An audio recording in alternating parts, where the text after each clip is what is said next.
something that is striking, when I'm talking to my Chinese friends, is that no matter what we're discussing about, it's always someone else's problem. They say, we are in this situation because the US are doing this. I say, guys, have you ever thought that maybe you did something wrong yourself? Doesn't this resonate also to some mentality you can find in Washington? Yeah. So you see, we actually are much more similar than we actually thought. We have very different viewpoints on many things. But a lot of these issues are American issues. They're not Republican or Democrat issues. Welcome back to Elevated Thoughts. We're honored to be joined by Dr. Enrico Fardella, an associate professor at the University of Naples, which is in Italy, an expert on Chinese foreign policy, and the director of the ChinaMed Project, which is a research initiative that looks at China's influence in the Mediterranean and beyond. So thanks for joining us, Enrico. How are you, my friend? I'm very good. Thank you for having me. Yeah, well, thank you for being here. Today, we wanted to talk with you about China's growing relationships with Russia and in the Gulf, I think primarily with Saudi Arabia and the UAE, and how these partnerships are helping the Chinese rise as a global superpower. Right? What does this mean for America's imperialist role in the world? And how does President Trump stepping back into office affect this whole conversation? So actually, before we start, maybe you can tell us a little more about yourself and some of the work you're doing over there with the ChinaMed Project. Yes, wonderful, sure. So first of all, let me thank you once again for having me here. It's always so much fun to talk about the stuff I love, something that I can do at home, It's like my wife, if you start talking about China, she said, please stop, Right, so like, right. to me, this is just giving me this is such a, wonderful opportunity, to share. So the ChinaMed, the ChinaMed is a project we started like roughly 2010, 2011. The project is basically meant to look at China's role in the Mediterranean region, which includes Southern Europe, North Africa, and Middle East, from an inside-out perspective. So what I noticed is that whereas you can find in the US, as much as in Europe, a quite a sound, a renowned set of experts that are looking at China from a regional perspective, this is something that doesn't exist in the Mediterranean region. So you don't have infrastructure, intellectual infrastructure that reflect upon the role that China has in this region. And this is basically what we try to do since then. That was a very important year, the moment of the Libyan war, and we saw like how efficient was China operation on withdrawing a Chinese civilian from Libya, 2011. And so, that generating us like a first, strong interest in looking at this phenomenon. And since then, we collect data, quantitative and qualitative data, and we organize like lots of, online seminars, like summer school and, lectures and conferences, looking at different angles of China's role in this region. So to correct me if I'm wrong, and you've recently released a paper, and that's actually how we found you and reached out to you. Our understanding is that China's increasing their activity in this region more and more, and maybe you could talk a little bit more about what inspired you to write this paper and what we're, set the stage for today's conversation. Okay, well, this paper, first of all, my interest on Chinese foreign policy starts from history, because like my background, how I started was looking at Chinese history and the evolution of Chinese foreign policy. So I'm one of those guys that always try to connect or to find the origin of phenomenon in some historical background. And when it comes to China, I think it's fundamental. One of the biggest problems when you analyze China and Chinese foreign policy is, and somehow I may sound a little bit in line with Xi Jinping here, is like the discontinuity. So the narrative about China is, evil China. I mean, the Western narrative is evil China, Maoist China, anarchic, unpredictable and chaotic China, and then Deng Xiaoping China, getting more familiar with the West and more Westernized China. And so this somehow doesn't allow us to properly assess and grasp the importance of the continuity of Chinese foreign policy, which is, by the way, and we go back to my article and your question, what Xi Jinping said in a very important report at the 19th Party Congress in 2017. That was the beginning of Xi Jinping's second mandate. Is like a sort of, turning point in the history of Chinese Communist Party and in the leadership of Xi Jinping, when he basically, made clear, Xi Jinping thought in the direction that Xi Jinping was going to take, namely reassessing China supremacy in what is called the new era. And so Xi Jinping, what does he say in this report? He says, he talks about historical nihilism and therefore, and basically dismiss all those accounts that are, sort of highlighting this discontinuity I mentioned before. He said, we have to read our history in terms of continuous revolutionary process. So he's like bringing back China to the roots of Maoism and say, we have a mission, and our mission is to achieve the China dream, and therefore the great rejuvenation of the Chinese nation. And so only if you read, if you identify this revolutionary thread, you can understand People's Republic of China and the mission of the Chinese Communist Party. And so that's what I did. I said, okay, fine. So then, if this is true, so I give face value to what Xi Jinping is saying. So I start looking at the Belt and Road Initiative, which you may know was, Xi Jinping signature policy, a massive infrastructure development project that was embracing basically all Eurasia and was meant like to, reshuffle and redefine supply chain, focus on Chinese manufacturing. Well, Enrico, one of the things that I've talked about a lot on this show is how in the United States, we only get 4 years for each president, in some cases 8. And it's very difficult to have a plan of continuity in this country because you see these executive orders come out or this legislation from a right-leaning to a left-leaning Congress, and it can totally wipe out what the previous administration did. So it definitely makes sense how continuity plays an important part in these Chinese rulers and how they look to history, I think more so than we are used to over here, to dictate their modern day. So I know in Chinese history, and I'm by no means the expert, there was a period of time called the Century of Humiliation, and that kind of led to what their initiatives are today. Can you tell us a little bit about what that was and why would Xi Jinping care about what Mao did, right? Does that play into this story today still? Yeah, thank you. This is an excellent question. Okay, so let's start from the Center of Humiliation. Center of Humiliation, what is the Center of Humiliation? The Center of Humiliation is like the period of time that starts from the first so-called Opium War, which was like, they say, the first traumatic impact between British imperialism and the Qing dynasty in China. So basically, the British, they want to trade with the Chinese, politely refused, and then the Brits actually used force, to persuade them to actually open door and start trading with them. This is what is called the first Opium War, because opium was involved. It's a long story, but the Brits, one of the main export and smuggle, illegal export of the British imperialists to China was actually opium coming from India, and the war ended in 1942 with the first so-called unequal treaty, the Treaty of Nanking, that is actually still open bound for the Chinese because it was the first time that a piece of territory, namely Hong Kong Island, moved into the control of UK.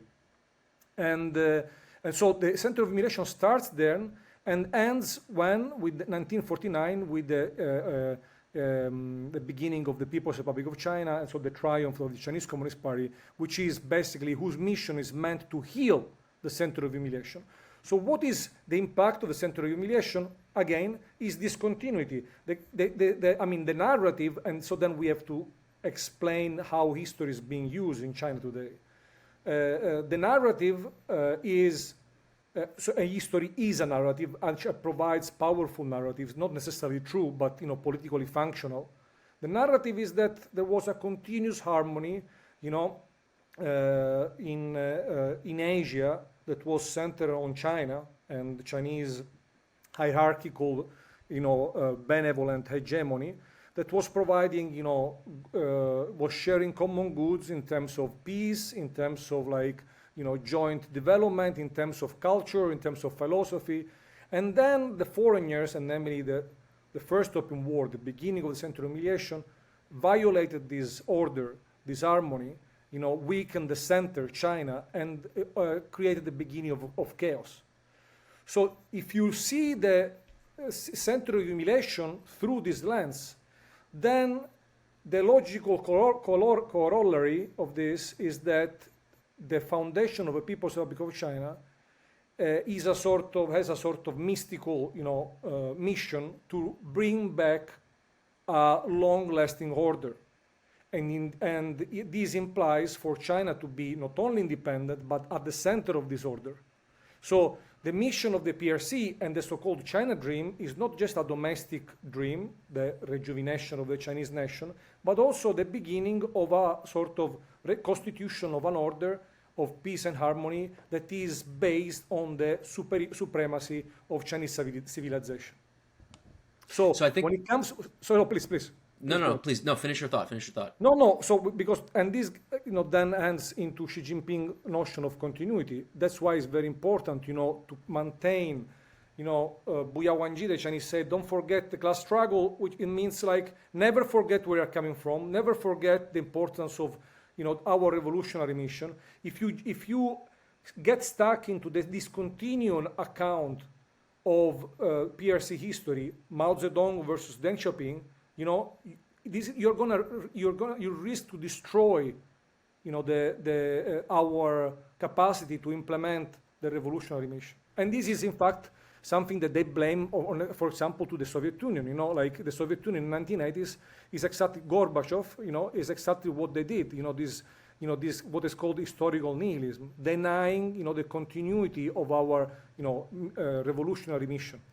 Sorry, You went right where my mind was headed, because we just recently interviewed one of your colleagues, Professor Sergei Radchenko, and it's kind of an interesting discussion that he talks about in his book, was just the Soviet Union trying to both be the dog and the rabbit and the dog in the scenario of a hunter, right? They wanted to be the revolutionary rabbit leading these developing nations, but at the same time they also wanted to be this mature superpower who was recognized by as Americans as an equal. And I think that that's where China has really kind of taken important lessons from, and that's distinctly different. So maybe we could talk about what the three no's are. I think that's really important cornerstone of their policy, because everything we just discussed up until this point doesn't mean anything if they don't actually walk the walk, right? So the Soviet Union, talked a lot about ideology, but usually wherever pragmatic or convenient for them, they chose more politically expedient decisions. So now I guess China is different because they're the new kids on the block, but they're also at the same time this superpower and yet still a developing nation. The three no's are kind of an extension of that policy. Could you talk a little bit about what the three no's are and what that looks like on the global stage? Of course, great. Yeah, well, first two premises. First, history, as we said, we discuss about the use of history as a narrative, when it comes to this, the long-lasting, Chinese-centered harmony that was broken by the West and, being rebuilt by the Chinese Communist Party. In what you just said is like the use of history as a model, okay? So Russia, the Soviet Union has been like a positive model for China for a long time, and then it became a negative model, and not to mention the way how it ended, which is like a constant, memory. So going and here we go to Sino-Russian relations. Thank you for bringing up Serozha Radchenko is a very close friend of mine, excellent scholar, and we discuss about this quite often. And the so-called three no's, the three no's were three basic principles that are rooted in Chinese diplomatic practices, which is, we can list them like no alignment, no hegemony, and no military expansion. These three no's were presented by Deng Xiaoping, who was like by then the absolute leader of China in 1982 at the 12th Party Congress. Same report that of the same kind of moment of Xi Jinping speech that I mentioned before, and these were important because were like the three pillars of what was called at the time the new independent policy of the People's Republic of China. So these were a sort of lesson, the sediment of lesson learned by China during the Cold War, namely, we aligned with the Soviet Union. It was very bad for us, okay? We had to correct the line, and Mao did correct this alignment with the Soviet Union in the 1960s, especially during the Cultural Revolution, with very massive anti-Soviet policies. Then we move closer to the United States, and we somehow also pay the price over Taiwan, because we are somehow, in order to be cooperate with the U.S. and open up our market, and have their backing against the Soviet Union, we have to somehow to negotiate and compromise a bit over Taiwan, something that is still going on these days. So then in 1992, China decided to be more, to clarify its independent stance. And this independent stance was immediately somehow converted into a new rapprochement, so in a new embrace, and I would say normalization of relations with the Soviet Union, in fact. The last part of the Cold War, from 1985 to the collapse of the Soviet Union, dominated in the Soviet Union by Mikhail Gorbachev, the reformist, was a moment in which the two sides once again, start talking to each other. Remember, Gorbachev visited China in the very same days of the Tiananmen protest in Beijing. And that was like a new relationship built on the three no's of Deng Xiaoping. These three no's were actually very important because as soon as the Soviet Union collapsed, and basically the US so-called unipolar moment, which was the most powerful form of American hegemony, perceived as such by the Chinese, for the Chinese, the collapse of the Soviet Union and the pervasive hegemony of the US was a national security threat. And so they start using these three pillars and reinforcing the relationship with Russia. And this actually started with one of the most important first act of Vladimir Putin when he stepped into the Kremlin, which was the treaty of the friendship, was called neighbor something. A very important treaty between China and Russia in 2001, which basically set the tone for this growing relationship that is purely anti-hegemonic, as we can see today. So when they talk about no alignment, I can understand no hegemony, right? They don't want this imperialist West to be the ones that are in charge of making all the decisions. No military expansion. I like that one. It shows that they will lead with diplomacy rather than with might.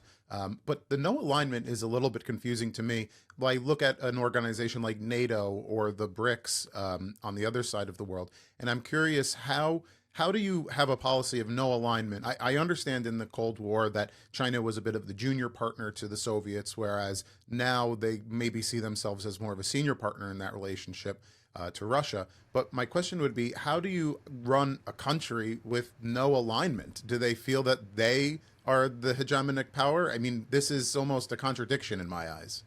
Well, I think it actually confirms the fact that China, first, the best there was a very famous British politician called Palmerston who said, we Brits, we don't have friends. We have permanent interest. Okay, so this is what happened to China. China doesn't have friends. I mean, to a certain extent, it's a realist policy. We have permanent interest, and so we don't want to align with anyone because that this alignment can actually backfire. Can expire. Can actually place against our permanent interests. And this was the case of the alignment with the Soviet Union. And this is also the case of the semi-alignment that China established with the United States, in the post-Mao era. That was a de facto alliance, at all level with the U.S. But it went against the genetic code of Chinese revolutionary mission, and in fact it was corrected. But that first of all, we always have to remember that the importance of maintaining itself flexible when it comes to Chinese diplomacy. Chinese diplomacy is based on this capacity to combine, the ideological stance. We are all ideological, even the US, the European countries. We all have our own ideology. China has its own, but it shouldn't be so rigid. You should always be capable to flex this principle and adapt those principles to your evolving, national interest, right? So in generally speaking, these are very important principles. But I would say that, for example, if you look at what China is doing in the South China Sea, some of these principles maybe are not exactly, respected. But is this helpful? I mean, shall we find some discontinuity or, antagonism between practice and theory? No, because this is exactly the Chinese philosophy. You have general principle, but at the same time, operatively, in the execution, you need to preserve a certain kind of flexibility. So I think it's interesting is that China has that ability to maintain flexibility, but it's almost a complete opposite situation in the way that we can look at Chinese politics versus, say, like American or Western politics. With American or Western politics, it's almost like we're playing poker with our hand showing. We know who the think tanks are. We know what the platforms of political parties are. We don't really know that with China per se. We know we have state-run media that has official statements. So my question to you is, how do we view China? How do we understand their actions, and how do we peek behind the veil, right? So how do we know what China is really thinking, and how do we understand their decision-making process? Because with the U.S., we can turn on a program called C-SPAN, which I think is the boring side of politics. It's everything that doesn't make it to cable TV and news. But with China, I don't think we have the same. We just kind of have official state-run media, and then you kind of have to tease out the rest. So how do we do that? Yeah, you see, this is an excellent question. First of all, we have I would say there are two different political culture. In our political culture, the flow of information is actually is crucial. It's like at the basis of our genetic code. So the more information flows, the better and the more vital is the system. In China, it's exactly the opposite. So the control of information is functional, to the survival and the solidity and efficiency of the system. So that means that, of course, all the political process in China appears more, I would say, more consistent from an external perspective, but it's actually more obscure. We know really literally zero about the decision making ongoing in China in these days, which is scary if you consider that this is the second superpower in the world, and Chinese monetary policy, economic policy, security policy affects our everyday life as much, the U.S. decision in these realms, affect our lives. But in China we know very little. So the way to actually understand and know China better is by looking at practices, by looking at history, seeing how China behaves. Because you see, and we go back to the notion of continuity, there is a very small, limited amount of space of innovation in the Chinese political system. Innovation is dangerous, right? Within the Chinese political system. For example, if you consider what happened in 1981, right? China was exiting from the Mao's era, Cultural Revolution. Most of the Chinese affected by this anarchic and painful period of time. They want the party to say something about it. And what Deng Xiaoping did, he said Mao Zedong was, to make a long story short, 70% right, 30% wrong. Okay? So continuity was more important. We have to preserve continuity. He didn't say Mao was 70% wrong, right? So the space of innovation is very, very limited. And so by looking at history, by looking at this tradition, at the conservative part of the Chinese political, life, maybe, we can predict something about, the next steps of China. It's interesting. It reminds me of when Khrushchev released documents on Stalin and kind of buried him throughout the world, whereas Exactly. It sounds like they protected Mao in that way to avoid that, and it might be a way that they've learned from the past. Good point. In fact, Mao reacted to the 1956, report in which Khrushchev denounced the Stalin crimes, Right. exactly with the same ratio. Said Stalin was 70% right, 30% wrong. And by the way, in the 30%, he included all the wrong approach of the Soviet Union towards China. Right, Well, of course. balancing the three no's policy with the historic policy of, actually, it was the Soviet spheres of influence. I know that the Chinese now practice intermediate zones. I'm wondering if you can help me personally distinguish between the two, a sphere of influence and an intermediate zone, because to me, an imperialist American, it sounds very similar. Well, I don't think that. Yeah, I think that actually we can use those as synonymous, from a Chinese perspective. Let me explain a little bit what the intermediate zone are, because I think that this is, in my opinion, as you may know from my writing, is one of the main thread that actually connects Mao with the Belt and Road Initiative, right? In 1946 was right at the beginning of the Civil War, and then led to the foundation of the PRC in 1949, the Civil War in China between the Communist Party and the Nationalist Party.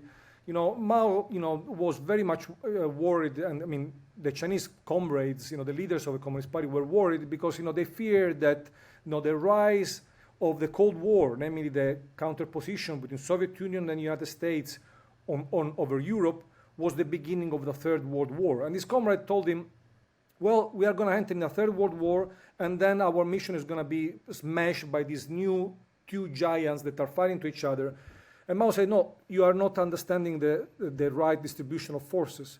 The main contradiction in the international system, Mao said, is not the competition between US capitalism and Soviet socialism, but actually is the fight for independence in what Mao called the intermediate zone. So Mao said that the United States were the revisionists, so a small clique in the United States. Sounds a little bit conspiracy theory, but actually it's fascinating. So as a small group of people in the United States called the revisionists are using the anti-communist scapegoat to expand American hegemony in areas that are actually searching for independence, namely Western Europe after the Second World War, and then all the post-colonial world in Africa and also in Asia. And so Mao said, we have to fight and support independence in all these areas, because if we build independence there, the US hegemony cannot penetrate and cannot reach the Soviet Union. So Mao in 1946 already explained the mission, the revolutionary mission of the People's Republic of China. So we have to reinforce independence in the intermediate zone as the main and most efficient anti-hegemonic strategy. Okay, so this kind of configuration started in 1946, then was repeated by Mao several times in the 1950s, 64, and then presented for the first time by Deng Xiaoping at the United Nations under the name of the three-war theory in 1974. But the essence of it, and even some wording, I must say, there are some words in Chinese that even repeat themselves in the configuration of the Belt and Road Initiative. What is the Belt and Road Initiative? Is now, guys, we are capable not only to support you, but we can connect you, with the new centrality of China in infrastructural terms, industrial terms, in economic terms, and then civilizational terms, political terms, and maybe also military terms. Right. It's like a Chinese modern day Marshall Plan. Well, different because this is a completely different financial structure, and I think that, if I may say, the beauty of the Marshall Plan, it was an element that I think is intrinsic in the U.S. Capacity to build a new order, which is really sharing common goods. See, what people sometimes miss about the U.S., in their, emotional, anti-American, especially in Europe, is that they don't understand actually the cost of American hegemony for the United States. This is something that is unreplaceable. China will never be capable to replace this. So the configuration of the Belt and Road Initiative is way too China-centered. China is not going to and is not capable politically, financially, we can talk about it, to replace the United States and represent the same form of hegemony of the United States. Maybe it's going to be a unilateral form of dominion, okay, without sharing common goods, but not it's nothing to do with the Marshall Plan. Yeah, understood. Thank you for that. So the three no's, they sound good on face. They seem a lot of times, the Chinese do uphold them, but then you have certain incidents that are going on in, the South China Sea, which is a controversial term depending on who you ask. And now my question would be, are we seeing, saber rattling here, or is this really a violation of the no expansion, portion of their axiom? Are they just carving out what is traditionally Chinese, intermediate zones or spheres of influence, depending on the term you want to use? Or is this really just them being politically expedient and kind of expanding where is, I guess, expedient for them to do so? Okay, well,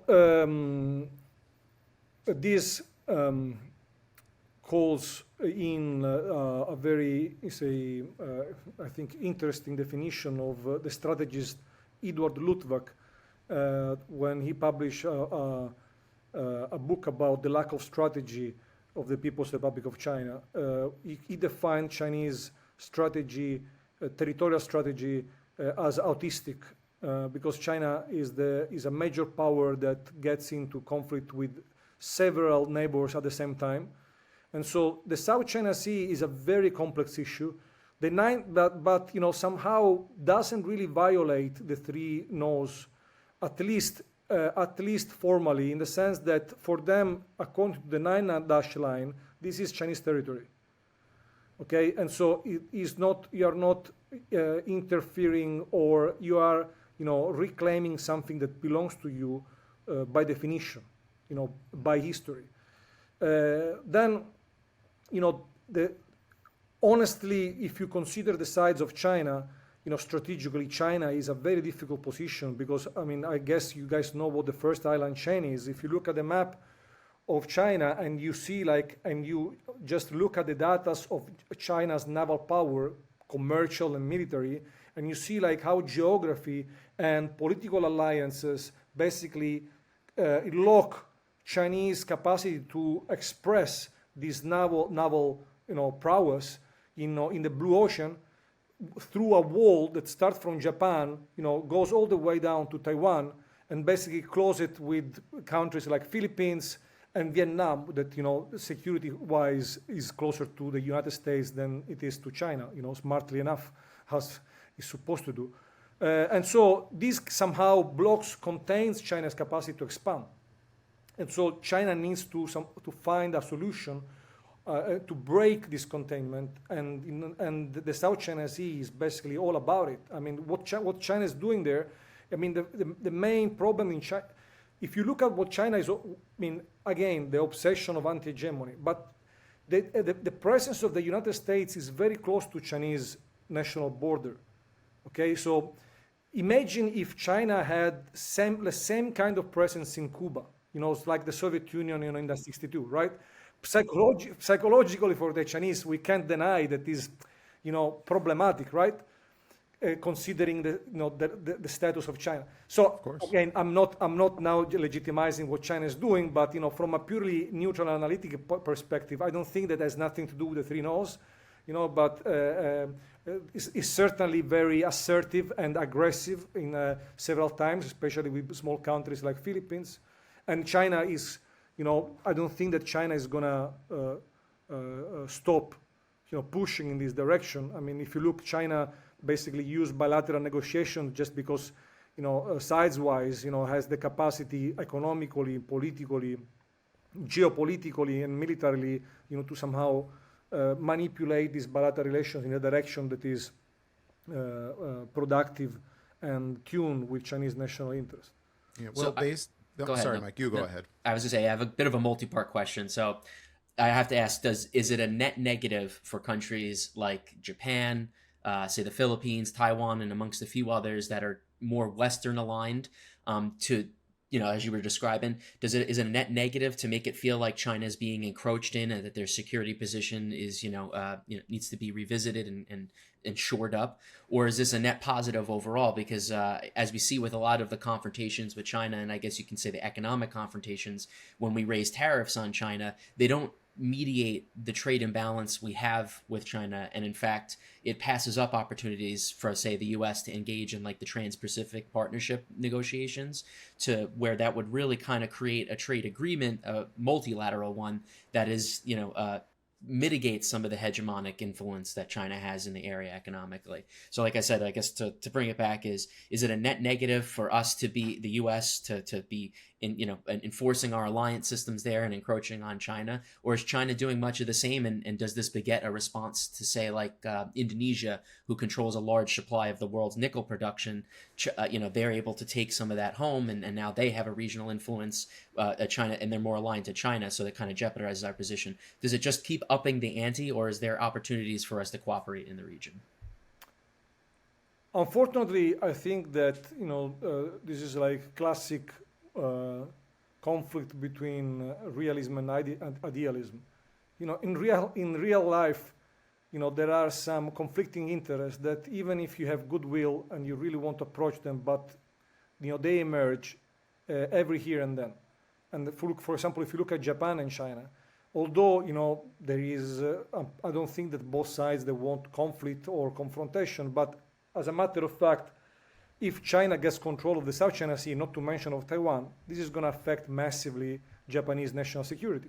Because 80% of Japan, energy imports flows through those waters, and means that China is going to have control on strategic supplies of Japan. Not the best, right? Right. Unless something massive changes, and the problem is that, and the same is for the US. The problem is that the political physiology within China is clearly opposed to the political physiology in Japan and in the United States. So like-minded countries, imagine if China was going to become a liberal democracy. Okay, the way how China would approach all the things would actually create space for more multilateral, efficient, this is at least, that's my take, right? But I would say that the domestic discourse, the narratives we mentioned before, the way how interest is being, built, described, and popularized within the Chinese context, generates a conflict with the same kind of process that happens in a neighbor that is a liberal democracy, right? And so, to be honest, I really think that, and then we can discuss, actually, we should discuss about economy, because economy is extremely interesting in this regard, because, mathematics explain everything, which is, it's very neutral and explain very clearly what is going on. And what is going on, basically, the story is that, unfortunately, if we continue in this direction, there is no space whatsoever for any kind of compromise, unfortunately. Because of the bipolar nature of the United States and Chinese as two superpowers, is that what you mean? Yeah, but also because, like, at a structural level, let's say that legitimate decision taken, because I can't I can discuss about this. First of all, I respect China, the complexity of Chinese politics too much. I mean, imagine to be Xi Jinping, the responsibility that this man has is immense, right? And we really know nothing about, what is going on, whether he's like a nice guy or not a nice guy. We know nothing about it. It's very opaque. So we just need to look at numbers. And the numbers tell us that the Chinese economic model is not a Chinese economic model, is one of the economic model, okay, that comes from the toolkit of economy that we have experienced in the 20th century, has been applied in the US in 1920s. We know how it ended in 1929. Has been applied to even the Soviet Union, to Brazil, Japan. Okay, Japan is a very interesting example. First, is more recent, and also the way how Japan economy unfolded is resembled very closely to the economic situation in China today. How can we describe this model? This model is this classic supply side oriented model. Namely, to make a long story short, Chinese, when the reform and opening began, the Deng Xiaoping launched the economic reform, and China started growing in the 1980s. China had a lot of workers, of farmers moving from the countryside to the cities, and especially the coast. Okay, in China, when you were born in a specific locality, your healthcare the state support your healthcare only if if you live in the same place where you were born. If you move, you have no coverage whatsoever. So you're moving from, a welfare system, European style, well, very lower standard, just for you to understand, into a very wild American, American dimension, right? When these guys are moving into the cities. And so this is a net saving for the states, because the state, millions of people moved and the states save money. And what they did, they allocate this money to support the supply side, production, manufacturing. But the thing is that what was being produced in China was not being consumed in China, because people could not afford, given the allocation of this capital into production and the constriction of household income. The production was too expensive for local consumers. So you end up in a situation today where China is producing 1/3 of industrial product worldwide and is consuming half of it. So the half of what China produces, so 50% of this differential, is consumed abroad. Who is consuming this? US first and foremost, and Western countries in general. And what happened is that given that given this hyper-subsidized production on the Chinese side, all these goods enter into market where subsidies are not allowed, and destroyed production, and this production migrate into China. And so in the West, we are becoming the consumer of what Chinese producers are exporting, right? And this generates also a financial phenomenon. Dollars are moving from, because we pay for these goods, and so dollars are moving back into China. And where China is investing these dollars? In Anglo-Saxon economies, first and foremost, United States.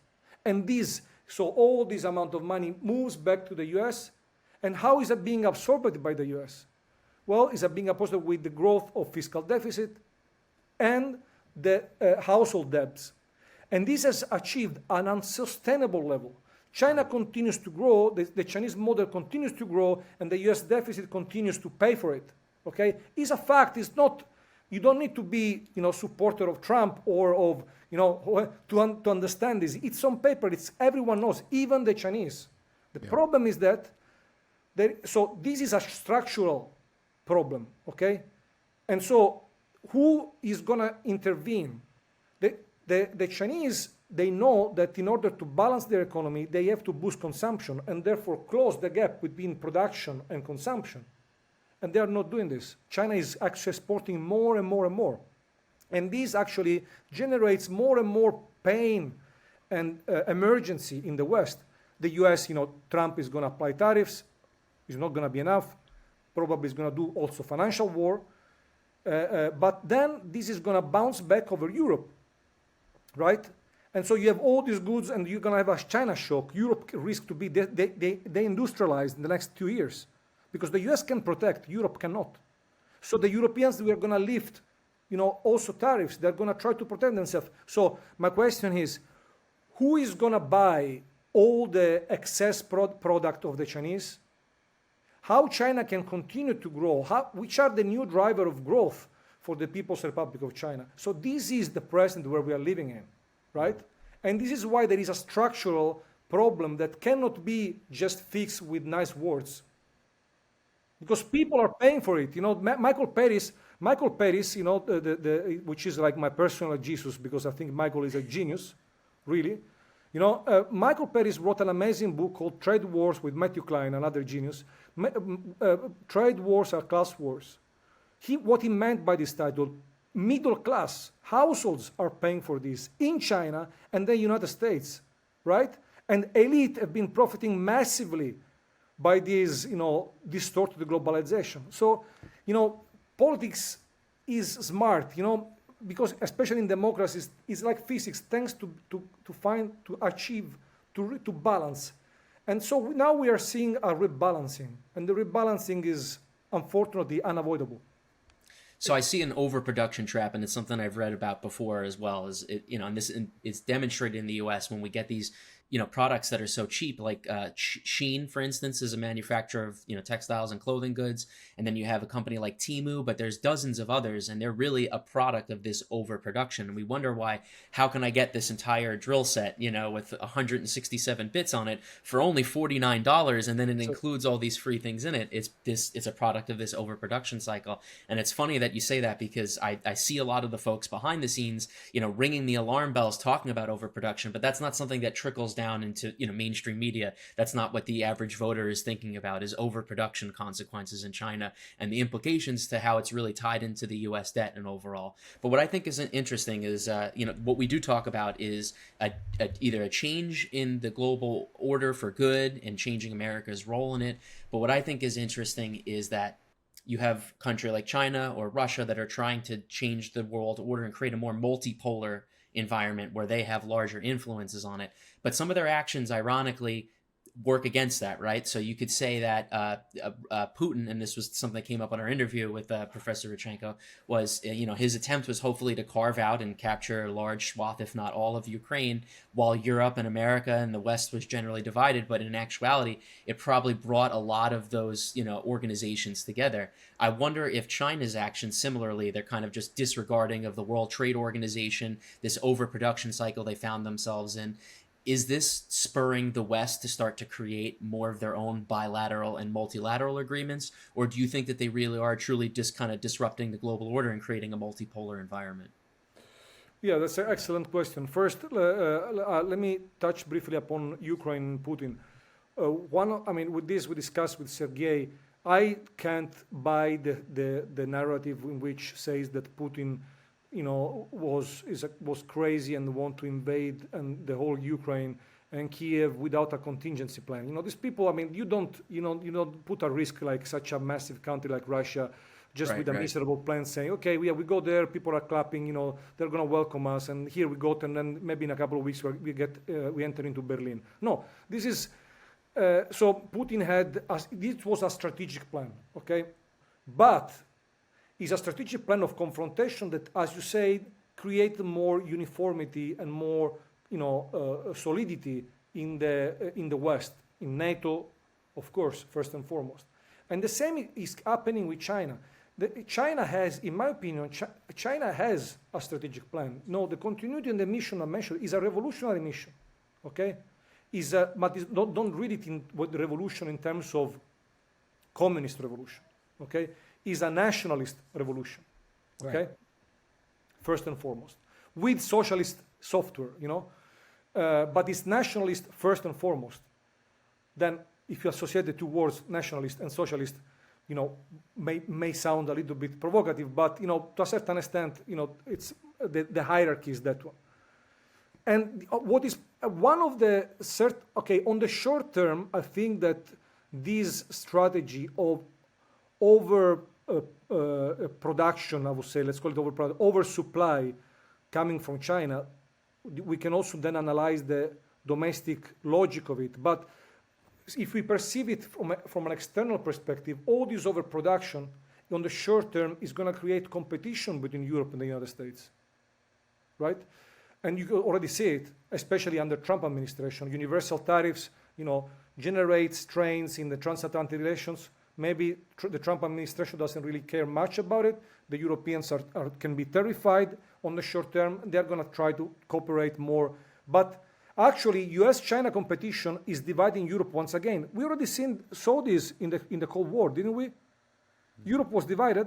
Europe will be divided once again. But the medium-term effect of U.S. unilateral withdrawing, let's call it, let's use real words, from the WTO, logic, so from the Bretton Woods 1.0, is actually instrumental to create, in my opinion, a Bretton Woods 2.0.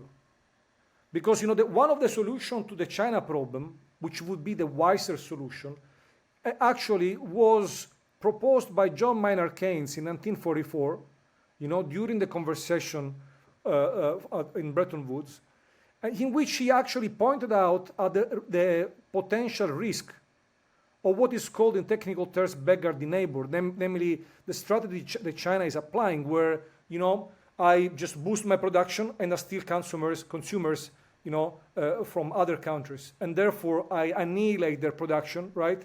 And I become the number one. And so this was what Keynes, envisioned and say we should impede this from happening and add in WTO, in the General Tariff Agreement at the time, some regulation that will impede this from happening. Countries are meant to be sanctioned massively for if they implement these policies. Well, this was for wrong reason, but maybe for the American administration at the time, denied this possibility. But and now the problem is that the U.S. So China's pressure, you're right, can generate a new agreement between U.S. first Anglo-Saxon economies. UK is already, if you see, is already negotiating some leeways. New Zealand, Australia, Canada, because they have the same capital account, so they may, they may cooperate more naturally. And then also European countries, Italy, Spain. And the question is what Germany is going to do, because Germany is a little China. Germany is going to pay a very high price for this kind of shift. Who knows? Well, they have election in January, and I can foresee a very strong rise of the right, because this is actually the short-term shock, the industrialization, unemployment, political radicalization. And eventually, logic, again, mathematics will make people understand that, they need to agree of this new set of rules. Because democracy is not a choice. Democracy is the smartest way to handle disputes.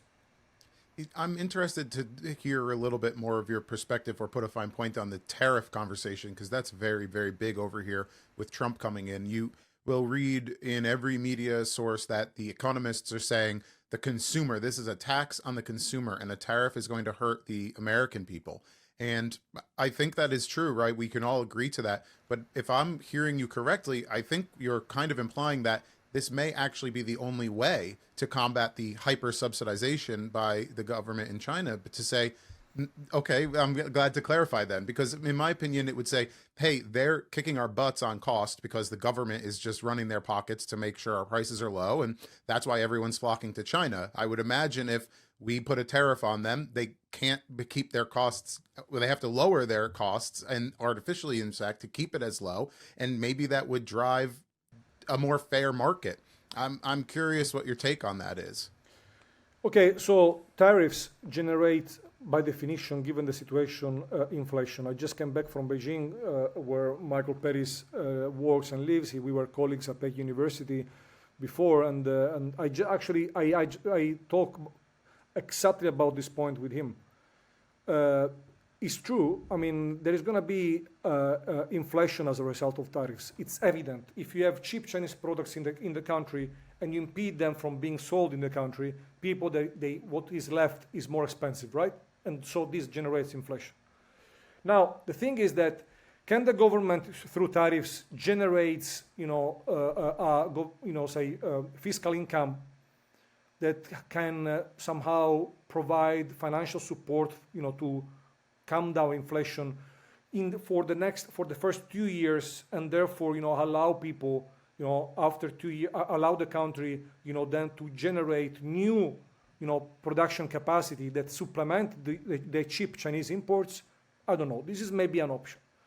But actually, when you say that this is the only way, I don't think so, because if you look at the people that are looking at this, there is a big, I would say, the elephants in the room that I love talking about it.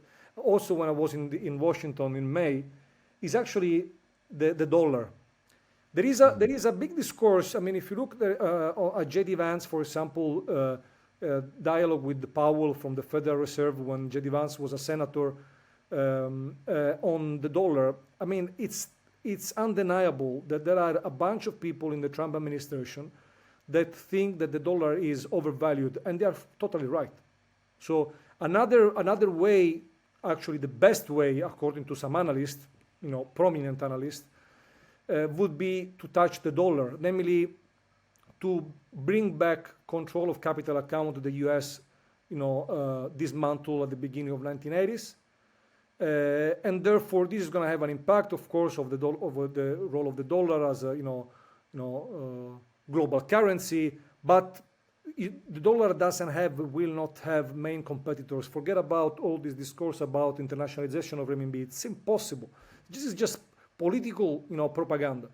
The dollar is unavoidable. Even if you bring back capital account, it's going to be there and it's going to be, search. Of course, this is going to liberate some space at a financial level, a monetary level internationally, but the dollar is going to be dominant no matter what.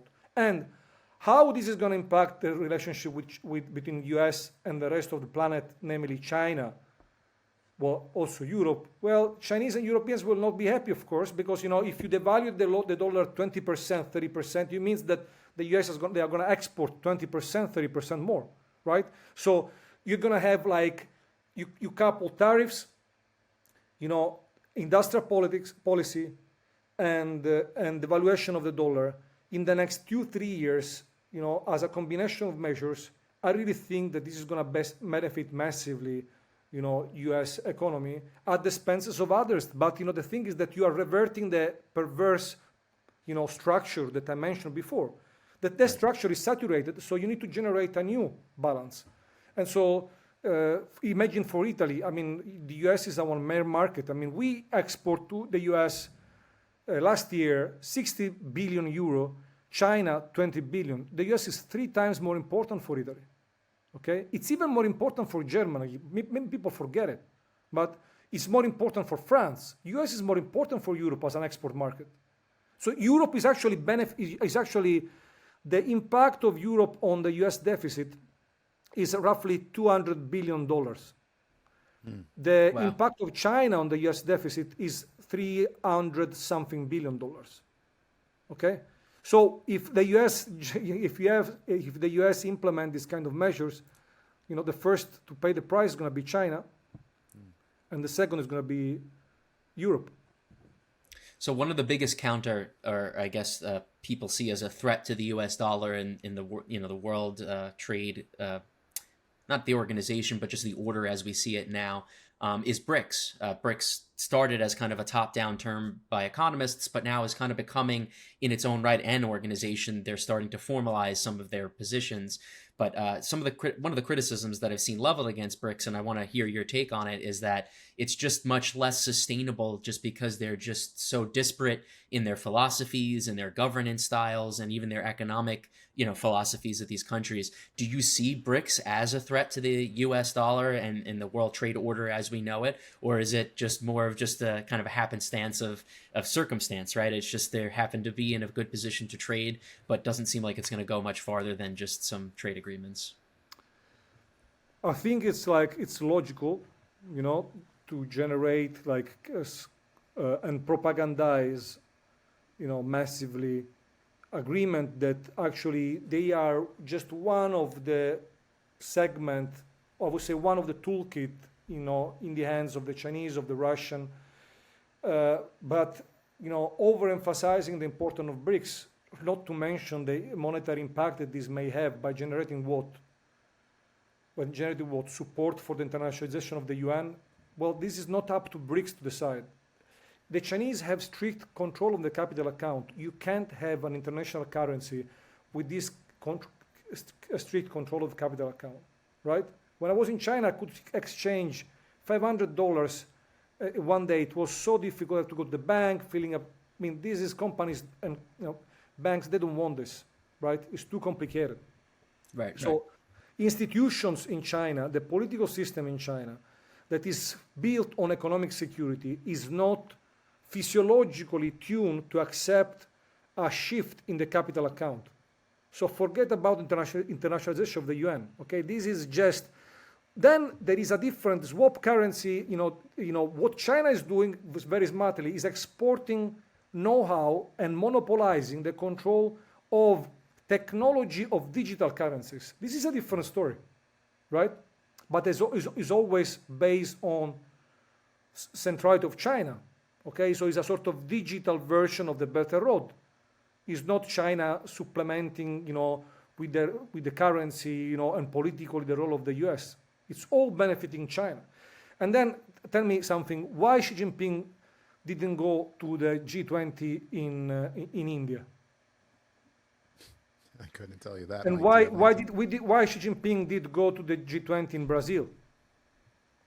Right? Right. If BRICS was so important, you give face to your Indian partner. I mean, India and China, they are on different course, right? I mean, did you see what happened at the border? Then they even kill. I mean, I think that the only casualties that China had in the last 10 years in border conflict was with India. This is like a system that actually is inversely proportional to the role of the United States. So they find reasons to cooperate because the the strong impact of overvalued hegemonic dollar on finance, or of the hegemonic pressure of the U.S. over Ukraine, NATO and so on. I'm using, of course, a specific wording, but just to make you understand like the way how they see it, right? But it's hedging. This is hedging. It's just like a way to hedge. But if the U.S., I think, for Russia would make much more sense to negotiate with the United States a truce over Ukraine, even if China beg them not to, right? It's not that the Russians, they say, okay, what do you guys think? Should we do it? No, don't do it. Okay, no, we're not going to do it. You're right. No.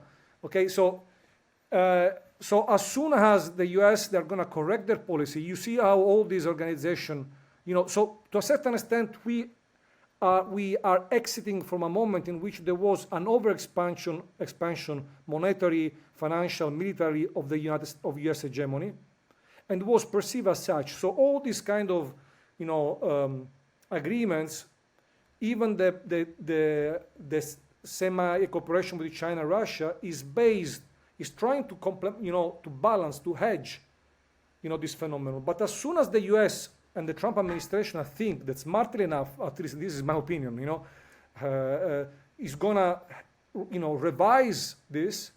So then you will see that, this kind of structure, they're gonna lose momentum. Or they just naturally chip into the space that is left by the U.S. But actually the decision is up to the United States. Okay, it's not going. There is nothing that actually, no phenomenon that I can foresee unless aliens are coming, that can actually challenge the capacity of the United States to take decision on this kind of global structure. Beautiful, beautifully said. Well, hey, before we wrap up, I want to hit you with one, one to get your opinion on one thing. Over the next 2 to 4 years, my theory is we're going to hear a lot more about Taiwan. And I'm curious if there will be any sort of, in your opinion, military action by anybody in Taiwan over the next 4 years. I'm sorry, my friend, but unfortunately, I'm a pacifist deep inside. So, making like a prediction on war, to me, it's too painful. Okay, yeah. So I hope it's not going to happen. I believe that the Chinese are smart enough, and I don't think that China actually wants a conflict. The problem is that China wants Taiwan, and again, it may seem contradictory, but this is how history unfolds. China wants peacefully absorb Taiwan, but this is impossible because someone is going to prevent this from happening, and therefore conflict emerges by natural escalation. Okay, it's not a matter of when, it's not a matter of if, it's a matter of when. So if there's going to be a conflict on Taiwan, there is going to be a conflict. When? I don't know. Do I like this? I don't like it. But the problem is that these are all, proxy manifestation of the structural clash that I mentioned before. When you have political culture that are like looking at things in a very different way, and there is like back signaling from one side to the other. One thing that is being said in China is going to be misperceived in the U.S. Something that the U.S. are doing is being misperceived in China, because they belong. There are two different political culture and different incentive today there is a strong incentive to be a China hawk, right? I mean, if you talk about engagement to China in Washington, people say you are a lunatic, right?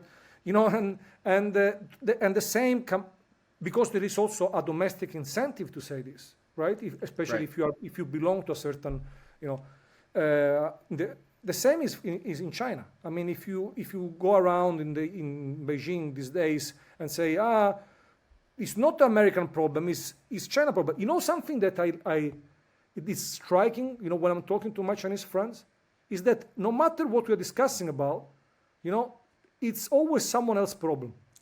You know, I say, you know, we are in this situation because the US are doing this. I say, guys, have you ever thought that maybe you did something wrong yourself? Right. You know, but and doesn't this resonate also to some mentality you can find in Washington? Sure. Oh, yes. Absolutely. Yeah. Yeah. You need to So- have that. Yeah. So you see, you know, we actually are much more similar than we actually thought. Yeah. So I think Agreed. that speaks to the importance of organizations like yours. I think that's a perfect segue, and to kind of wrap this up here is there are two different political cultures, and this goes with every other dynamic between superpowers or developing powers. Is understanding the difference between what one country is doing because it's political posturing and that's what they need to do in front of their electorate versus what they want to actually signal to their partners. This is either economic or even in terms of national security and deterrence, and that's where that's why it's important for organizations like yours. Could you tell us a little bit about, you're just wrapping it up now, this recent semester seminars that you just did, but also what some of the other seminars and anything else that you folks have planned over at ChinaMed in the future, And where people can find you, and please. where people can find you exactly. Thank you very much, guys. I love self-promotion. Well, we organize 6 seminars for each semester. So we just finished the fall edition, and we had I tend to focus mostly on regional voices. So China experts from UAE, Saudi Arabia, Iran, Israel, Turkey, Egypt, you know, Morocco. We also work a lot on the Balkans, of course, Italy, France, and the Maghreb. There is a lot of, I mean, if you see, for example, Xi Jinping is on this way back from Brazil to China, stopped in Morocco, you know, and Morocco is a very important country. So we are also working on Morocco, you know, electric vehicles, you know, solar plants, Chinese investments, and we do this with people from these countries, you know, because they have a better sense of what is going on, you know, and they know how these actually gravitate within the political equilibrium of their own country. So the next semester, actually, we are starting, like next year, we are focusing on something new. We are focusing on China's role in conflict mediation in the Middle East. And we do this with several conferences. So our seminar series next semester, starting in March, you can find this on ChinaMed.it, but also if you type ChinaMed on Twitter, you know, on Substack. I'm not a big social media person. We're going to link it all below if people want to click. It's right in the description to this video. Yeah, I'm a quite like I say silent. You know, all my research team is taking care of it. Anyway, so we are going to focus on China's role in conflict mediation. We do this also with experts from China because it's interesting to see what they say from China, and there are great voices from China and also from the region to see how they perceive it. And this is, and then we are publishing also some reports. The first one is Chinese investment on artificial intelligence in the Gulf, which is going to be published at the beginning of December. The second one, seeing the light somehow February, March, is on Chinese energy strategy in North Africa. Then we have like another report specifically on Israel-China relations, and the fourth one on China's role in the Balkans. Wow. So it's an amazing resource that people want to dive deep into the Chinese foreign policy and what to expect in the coming years, which is definitely going to be on our radar here at Elevated Thoughts. But Dr. Enrico Fardella, thank you very much for taking your time today. Thank you. And this has been Elevated Thoughts.